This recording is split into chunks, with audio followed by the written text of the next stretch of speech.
ਸਤਨਾਮ ਸ਼੍ਰੀ ਵਾਹਿਗੁਰੂ ਸਾਹਿਬ JIO. ਪਰਮ ਸਨਮਾਨਯੋਗ ਗੁਰੂ ਖਾਲਸਾ ਸਾਧ ਸੰਗਤ ਜੀ, ਵਾਹਿਗੁਰੂ ਜੀ ਕਾ ਖਾਲਸਾ, ਵਾਹਿਗੁਰੂ ਜੀ ਕੀ ਫਤਿਹ। ਭਾਈ ਗੰਗੂ ਨਾਊ, ਭਾਈ ਸਹਿਗਲਾ, ਭਾਈ ਰਾਮਾ ਜੀ, ਭਾਈ ਧਰਮਾ ਅਤੇ ਪੰਜਵੇਂ ਭਾਈ ਉਦਾ ਜੀ, ਇਹ ਸਾਰੇ ਮਿਲ ਕੇ ਇੱਕ ਥਾਂ ਇਕੱਠੇ ਹੋਏ। ਸ਼੍ਰੀ ਗੁਰੂ ਅਰਜਨ ਦੇਵ ਜੀ ਦੀ ਸ਼ਰਣੀ ਪੈ ਕੇ ਬੰਦਨਾ ਕਰਕੇ ਬੇਨਤੀ ਕੀਤੀ। ਗੁਰੂ ਜੀ ਦੇ ਸਿੱਖ ਹੋ ਕੇ ਗੁਰੂ ਜੀ ਦੇ ਪਾਸ ਹੀ ਰਹਿ ਪਏ ਅਤੇ ਇੱਕ ਦਿਨ ਬੇਨਤੀ ਕਰਨ ਲੱਗੇ। ਵੇਦ ਕਤੇਬ, ਮੁਨੀ ਅਵਤਾਰ, ਪੰਡਤ ਗਿਆਨੀ ਹਜ਼ਾਰਾਂ ਹੀ ਹੋਏ ਹਨ। ਸਾਰਿਆਂ ਨੇ ਕਿਹਾ ਹੈ ਬ੍ਰਹਮ ਅਨੰਤ ਹੈ, ਸਾਰੇ ਖੋਜ ਰਹੇ ਹਨ, ਪਰ ਕਿਸੇ ਨੇ ਵੀ ਅੰਤ ਨਹੀਂ ਪਾਇਆ। ਬ੍ਰਹਮ, ਜਿਸ ਨੂੰ ਸਚਿਦਾਨੰਦ ਕਹਿੰਦੇ ਹਨ, ਉਹ ਹੀ ਸ਼੍ਰੀ ਨਾਨਕ ਜੀ ਦਾ ਮੁਕਤੀਦਾਤਾ ਰੂਪ ਹੈ, ਜਿਹੜੇ ਬ੍ਰਹਮ ਅਵਤਾਰ ਦੇ ਤੌਰ 'ਤੇ ਪ੍ਰਗਟ ਹੋਏ ਹਨ ਅਤੇ ਜਿਹੜੇ ਸਾਰੇ ਹੀ ਸਾਖਿਆਤ ਰੂਪ ਵਿੱਚ ਜਾਣੇ ਗਏ ਹਨ। ਇਸ ਕਰਕੇ ਸ਼੍ਰੀ ਗੁਰੂ ਨਾਨਕ ਦੇਵ ਜੀ ਤਾਂ ਬ੍ਰਹਮ ਦਾ ਅੰਤ ਜਾਣਦੇ ਹੋਣਗੇ, ਆਪਣੀ ਸੀਮਾ ਨੂੰ ਹਰ ਕੋਈ ਜਾਣਦਾ ਹੈ। ਸ਼੍ਰੀ ਗੁਰੂ ਅਰਜਨ ਦੇਵ ਜੀ ਨੇ ਐਸੇ ਸ਼ੰਕੇ ਸੁਣ ਕੇ ਉਹਨਾਂ ਨੂੰ ਇਸ ਤਰ੍ਹਾਂ ਉੱਤਰ ਦਿੱਤਾ, ਜੇ ਬ੍ਰਹਮ ਦਾ ਆਦ ਅੰਤ ਹੋਵੇ ਤਾਂ ਸ਼੍ਰੀ ਗੁਰੂ ਨਾਨਕ ਦੇਵ ਜੀ ਉਸ ਨੂੰ ਜ਼ਰੂਰ ਬਿਆਨ ਕਰਦੇ। ਜਿਸ ਦਾ ਨਾ ਕੋਈ ਆਦ ਹੈ ਨਾ ਅੰਤ ਹੈ, ਉਸ ਨੂੰ ਬੇਅੰਤ ਕਹਿਣਾ ਬਣਦਾ ਹੈ। ਜੈਸੇ ਵੇਦ ਨਾਰਾਇਣ ਸਵਾਸ ਹਨ, ਉਸ ਵਿੱਚ ਕੁਝ ਬ੍ਰਹਮ ਬਾਰੇ ਵਰਣਨ ਕੀਤਾ ਹੈ। ਵਿਸ਼ਨੂੰ ਬ੍ਰਹਮ ਸਰੂਪ ਹੈ, ਉਹ ਨਿਰਗੁਣ ਅਤੇ ਅਨੁਪਮ ਸਰਗੁਣ ਸਰੂਪ ਹੋਇਆ ਹੈ। ਉਸ ਨੂੰ ਵੀ ਵੇਦਾਂ ਵਿੱਚ ਬੇਅੰਤ ਕਿਹਾ ਹੈ। ਉਸ ਦਾ ਜੇ ਆਦ ਅੰਤ ਹੁੰਦਾ ਤਾਂ ਕਹਿੰਦੇ ਹਨ ਬੇਅੰਤ ਹੈ। ਅੰਤ ਇਹੋ ਜਾਣੋ, ਹੋਰ ਕੋਈ ਸ਼ੰਕੇ ਮਨ ਵਿੱਚ ਨਾ ਲਿਆਓ। ਤੁਸੀਂ ਹੁਣ ਬ੍ਰਹਮ ਨੂੰ ਸਭ ਵਿੱਚ ਵੇਖੋ, ਸਾਰੇ ਆਕਾਸ਼ ਵਾਂਗ ਹਨ, ਕੋਈ ਵੀ ਖੰਡਿਤ ਨਹੀਂ ਹੈ। ਸਿੱਖਾਂ ਨਾਲ ਹੁਣ ਪ੍ਰੇਮ ਕਰੋ ਅਤੇ ਮੁਖ ਤੋਂ ਵਾਹਿਗੁਰੂ ਦਾ ਜਾਪ ਕਰੋ।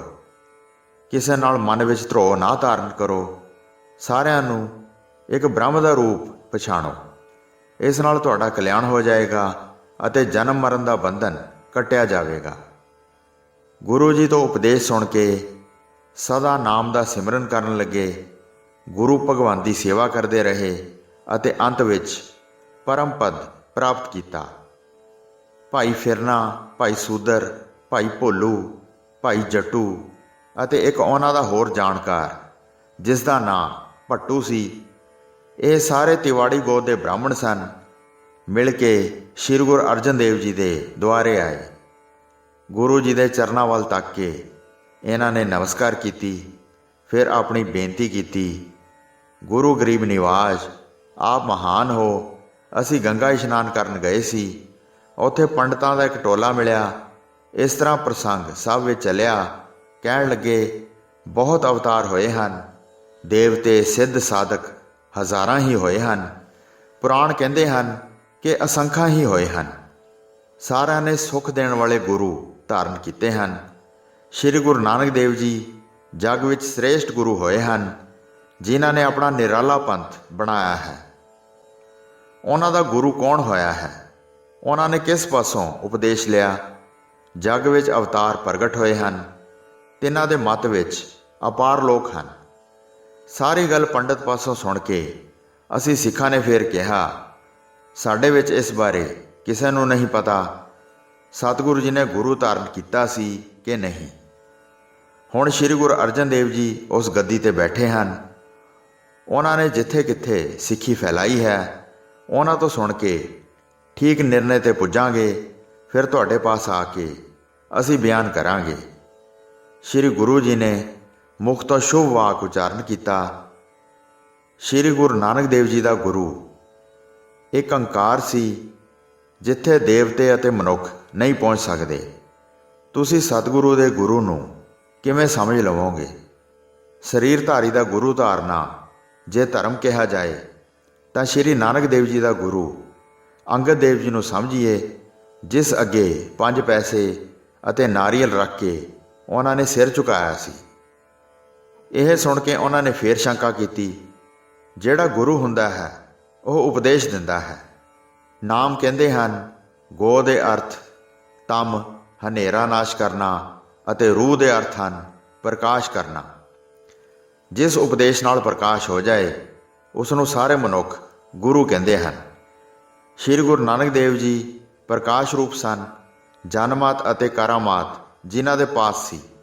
ਛੋਟੀ ਉਮਰ ਵਿੱਚ ਹੀ ਉਪਦੇਸ਼ ਦੇਣ ਲੱਗੇ, ਵੱਡਭਾਗੇ ਮਨੁੱਖਾਂ ਨਾਲ ਮਾਨ ਕਮਾਇਆ। ਇਸ ਤਰ੍ਹਾਂ ਜੇ ਪੁੱਛੋ ਤਾਂ ਅਸੀਂ ਕੀ ਕਹੀਏ, ਇਹ ਵੀ ਤੁਹਾਡੇ ਪਾਸੋਂ ਉੱਤਰ ਲੈਂਦੇ ਹਾਂ। ਇਹ ਸੁਣ ਕੇ ਸ਼੍ਰੀ ਗੁਰੂ ਅਰਜਨ ਦੇਵ ਜੀ ਨੇ ਕਿਹਾ, ਇਸ ਬਾਰੇ ਤੀਨ ਦਾ ਦ੍ਰਿਸ਼ਟਾਂਤ ਸੁਣੋ। ਮਾਇਆ ਸਹਿਤ ਜੋ ਇੱਕ ਓਅੰਕਾਰ ਹੈ, ਸਿਰਜਣ ਹਿਤ ਉਸ ਨੂੰ ਓਅੰਕਾਰਾ ਕਹੋ। ਜਦ 3 ਦੇਵਤੇ ਪ੍ਰਗਟ ਹੋਏ, ਜਿਨ੍ਹਾਂ ਦੇ ਨਾਂ ਬ੍ਰਹਮਾ, ਵਿਸ਼ਨੂੰ ਅਤੇ ਸ਼ਿਵ ਜੀ ਸੀ, ਉਹਨਾਂ ਤਿੰਨਾਂ ਦਾ ਗੁਰੂ ਕੌਣ ਸੀ? ਇਹ ਸੁਣ ਕੇ ਤਿਵਾੜੀ ਨੇ ਉੱਤਰ ਦਿੱਤਾ, ਬ੍ਰਹਮਾ ਸ਼ਿਵ ਜੀ ਦੋਹਾਂ ਨੇ ਮਿਲ ਕੇ ਪ੍ਰਸੰਨ ਹੋ ਕੇ ਵਿਸ਼ਨੂੰ ਨੂੰ ਆਪਣਾ ਗੁਰੂ ਬਣਾ ਲਿਆ। ਫਿਰ ਵਿਸ਼ਨੂੰ ਨੇ ਦਿਲ ਵਿੱਚ ਵਿਚਾਰ ਕੀਤੀ ਤਾਂ ਮਹਾਦੇਵ ਜੀ ਨੂੰ ਆਪਣਾ ਗੁਰੂ ਧਾਰ ਲਿਆ। ਸ਼ਿਵ ਜੀ ਵਿਸ਼ਨੂੰ ਦਾ ਧਿਆਨ ਧਾਰਨ ਕਰਦਾ ਸੀ ਅਤੇ ਵਿਸ਼ਨੂੰ ਸੁਖ ਮੰਨ ਕੇ ਸ਼ਿਵ ਜੀ ਦਾ ਧਿਆਨ ਧਾਰਦਾ ਸੀ। ਇਸ ਤਰ੍ਹਾਂ ਸਤੋ ਗੁਣ ਤਮੋ ਗੁਣ ਵਿੱਚ ਅਤੇ ਤਮੋ ਗੁਣ ਸਤੋ ਗੁਣ ਵਿੱਚ ਰੰਗੇ ਗਏ। ਇਸ ਤਰ੍ਹਾਂ ਦੋਹਾਂ ਦੇ ਸਰੀਰਾਂ ਦੇ ਰੰਗ ਬਦਲ ਗਏ। ਸਤ ਗੁਣ ਉਜਲ ਸ਼ਿਵ ਨੇ ਧਾਰਨ ਕੀਤਾ, ਤਮੋ ਗੁਣ ਸ਼ਿਆਮ ਵਿਸ਼ਨੂੰ ਨੇ ਧਾਰਿਆ। ਇਹ ਸੁਣ ਕੇ ਗੁਰੂ ਜੀ ਬੋਲੇ, ਜਦ ਵਿਸ਼ਨੂੰ ਨੇ ਸ਼ਿਵ ਜੀ ਨੂੰ ਆਪਣਾ ਗੁਰੂ ਬਣਾਇਆ ਤਦ ਹੀ ਉਹ ਗਿਆਨ ਸਰੂਪ ਹੋ ਗਏ, ਜਾਂ ਕਿ ਪਹਿਲਾਂ ਹੀ ਅਨੁਪਮ ਸਨ। ਤਿਵਾੜੀ ਨੇ ਕਿਹਾ, ਪ੍ਰਭੂ ਭਗਵਾਨ ਪਹਿਲਾਂ ਹੀ ਗਿਆਨ ਦੇ ਨਿਧਾਨ ਸਨ। ਜਗਤ ਦੀ ਮਰਿਆਦਾ ਕਾਰਨ ਵਿਸ਼ਨੂੰ ਨੇ ਸ਼ਿਵ ਜੀ ਨੂੰ ਗੁਰੂ ਧਾਰਿਆ। ਗੁਰੂ ਜੀ ਨੇ ਕਿਹਾ, ਉਸ ਤਰ੍ਹਾਂ ਤੁਸੀਂ ਹੀ ਜਾਣਦੇ ਹੋ। ਸ਼੍ਰੀ ਗੁਰੂ ਨਾਨਕ ਦੇਵ ਜੀ ਜਗਤ ਦੇ ਮਹਾਨ ਗੁਰੂ ਹੋਏ ਹਨ।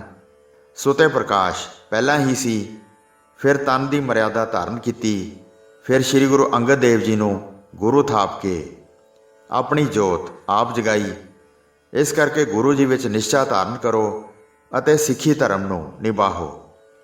ਲੋਕ ਪਰਲੋਕ ਵਿੱਚ ਆਨੰਦ ਲਵੋ ਅਤੇ ਸਾਰੇ ਵੱਡੇ ਵੱਡੇ ਵਿਕਾਰਾਂ ਨੂੰ ਜਿੱਤ ਲਵੋ। ਗੁਰੂ ਜੀ ਦੇ ਬਚਨ ਸੁਣ ਕੇ ਬੜੇ ਪ੍ਰਸੰਨ ਹੋਏ, ਹਿਰਦੇ ਦੇ ਸਾਰੇ ਸ਼ੰਕਿਆਂ ਨੂੰ ਦੂਰ ਕੀਤਾ। ਕਾਫੀ ਸਮਾਂ ਸਤਿਗੁਰੂ ਜੀ ਦੀ ਸੇਵਾ ਕਰਦੇ ਰਹੇ ਅਤੇ ਹਿਰਦੇ ਦੀ ਅਗਿਆਨਤਾ ਅਤੇ ਦੁਖਤਾ ਨੂੰ ਦੂਰ ਕੀਤਾ। ਭਾਈ ਡੱਲਾ, ਭਾਈ ਭਗੀਰਥ, ਭਾਈ ਜਾਪੂ ਅਤੇ ਚੌਥੇ ਭਾਈ ਨਿਵਲਾ ਜੀ ਮਿਲ ਕੇ ਆਏ ਤੇ ਸ਼੍ਰੀ ਗੁਰੂ ਅਰਜਨ ਦੇਵ ਜੀ ਦੀ ਸ਼ਰਣੀ ਪੈ ਗਏ। ਹੱਥ ਜੋੜ ਕੇ ਉਹਨਾਂ ਨੇ ਸੀਸ ਨਿਵਾਏ। ਬਾਅਦ ਵਿੱਚ ਸਾਹਮਣੇ ਹੋ ਕੇ ਬੇਨਤੀ ਕੀਤੀ, ਸਾਡੇ ਦਿਲਾਂ ਦੇ ਸੰਸ਼ੇ ਦੂਰ ਕਰੋ। ਸ਼੍ਰੀ ਗੁਰੂ ਨਾਨਕ ਦੇਵ ਜੀ ਪੂਰਨ ਅਵਤਾਰ ਸਨ। ਉਹ ਭਗਤ ਸਰੂਪ ਆਪ ਕਰਤਾਰ ਸਨ। ਉਹਨਾਂ ਨੇ ਕਿਹੜੀ ਪੂਜਾ ਆਪਣੇ ਮੁਖ ਨਾਲ ਦੱਸੀ ਸੀ ਕਿ ਨਿਰਗੁਣ ਜਾਂ ਸਰਗੁਣ ਦੀ ਸਿਫਤ ਸਲਾਹ ਗਾਈ ਸੀ।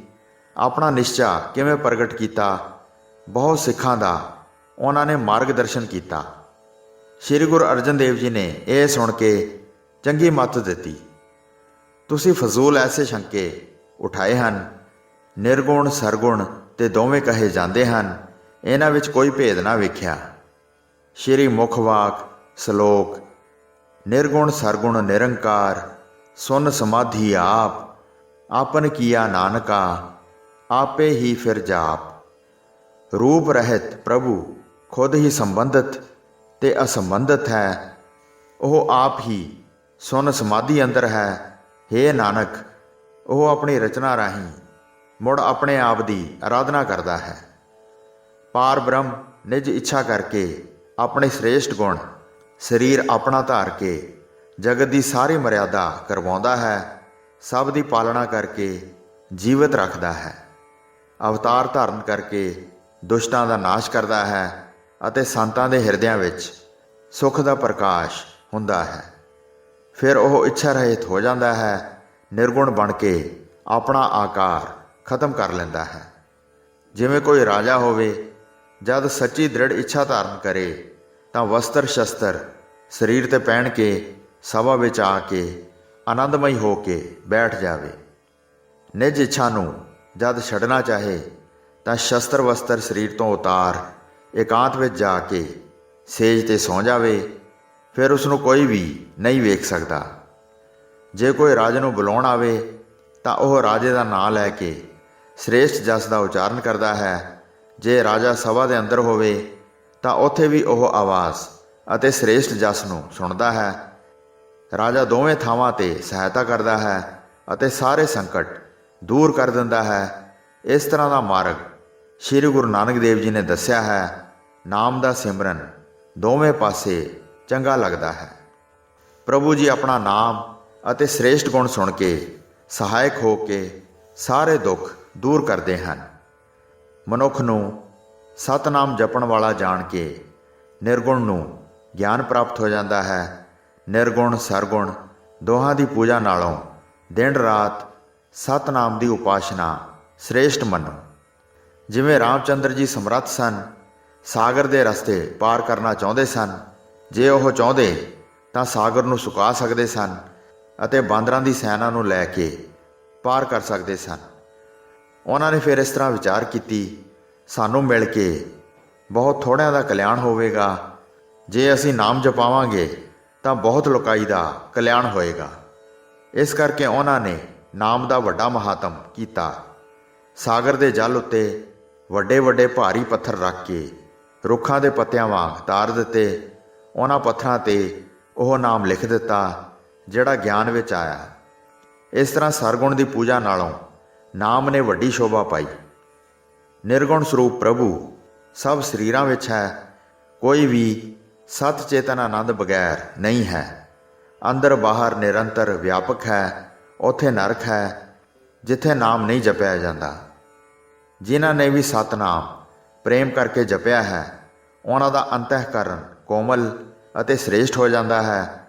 ਨਾਮ ਦਾ ਸਿਮਰਨ ਕਰਨ ਨਾਲ ਹੀ ਆਤਮ ਗਿਆਨ ਪ੍ਰਾਪਤ ਹੁੰਦਾ ਹੈ ਅਤੇ ਜਨਮ ਮਰਨ ਦੇ ਬੰਧਨ ਕੱਟੇ ਜਾਂਦੇ ਹਨ।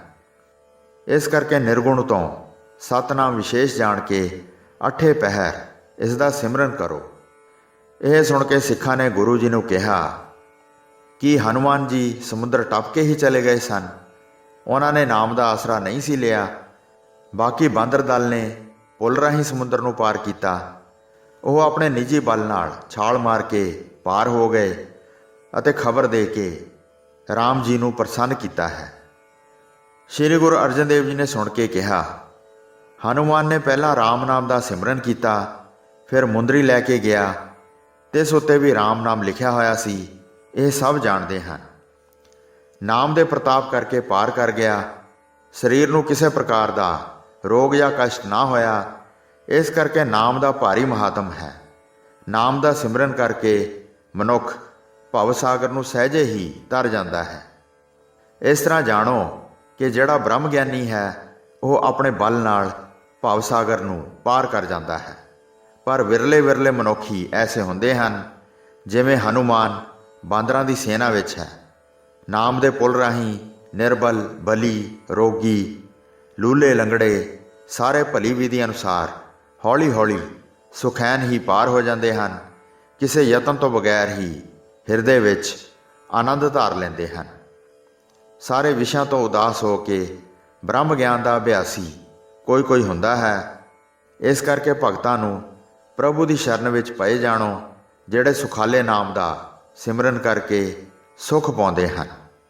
ਜੋ ਪਾਪੀ, ਪੁੰਨੀ, ਮੂਰਖ, ਚਤੁਰ ਹਨ, ਉਹ ਕੇਵਲ ਮਹਾਨ ਭਗਤੀ ਕਰਕੇ ਭਵ ਸਾਗਰ ਪਾਰ ਕਰ ਸਕਦੇ ਹਨ। ਇਸ ਕਰਕੇ ਤੁਸੀਂ ਸਤਨਾਮ ਦਾ ਸਿਮਰਨ ਕਰੋ ਅਤੇ ਸਦਾ ਸਤ ਸੰਗਤ ਦੀ ਸ਼ਰਨ ਵਿੱਚ ਰਹੋ। ਇਹ ਸੁਣ ਕੇ ਸਿੱਖਾਂ ਨੇ ਉਪਦੇਸ਼ ਅਨੁਸਾਰ ਕਮਾਈ ਕੀਤੀ ਅਤੇ ਗੁਰੂ ਜੀ ਦੀ ਸੰਗਤ ਵਿੱਚ ਰਹਿ ਕੇ ਸੁਖ ਪਾਇਆ। ਕਥਾ ਕੀਰਤਨ ਇਕਚਿਤ ਹੋ ਕੇ ਸੁਣਦੇ ਸਨ। ਜਦ ਇਕਾਂਤ ਵਿੱਚ ਬੈਠਦੇ ਸਨ, ਹਰ ਹਰ ਨਾਮ ਜਪਦੇ ਸਨ। ਸ਼੍ਰੀ ਗੁਰੂ ਅਰਜਨ ਦੇਵ ਜੀ ਦੀ ਸੇਵਾ ਕਰਦੇ ਰਹੇ ਅਤੇ ਅੰਤਕਾਲ ਸਮੇਂ ਪਰਮ ਪਦਵੀ ਪ੍ਰਾਪਤ ਕਰਦੇ ਸਨ। ਸਤਿਗੁਰੂ ਜੀ ਦੀ ਸੇਵਾ ਸਭ ਪ੍ਰਕਾਰ ਸੁਖਦਾਇਕ ਹੈ। ਉਹਨਾਂ ਦੇ ਵੱਡੇ ਭਾਗ ਹਨ ਜਿਨ੍ਹਾਂ ਨੇ ਸੇਵਾ ਕਮਾਈ ਹੈ। ਹੋਈਆਂ ਭੁੱਲਾਂ ਚੁੱਕਾਂ ਦੀ ਖਿਮਾ ਬਖਸ਼ਣੀ ਜੀ। ਦਾਸ ਨੂੰ ਆਗਿਆ ਦਿਓ। ਵਾਹਿਗੁਰੂ ਜੀ ਕਾ ਖਾਲਸਾ, ਵਾਹਿਗੁਰੂ ਜੀ ਕੀ ਫਤਿਹ।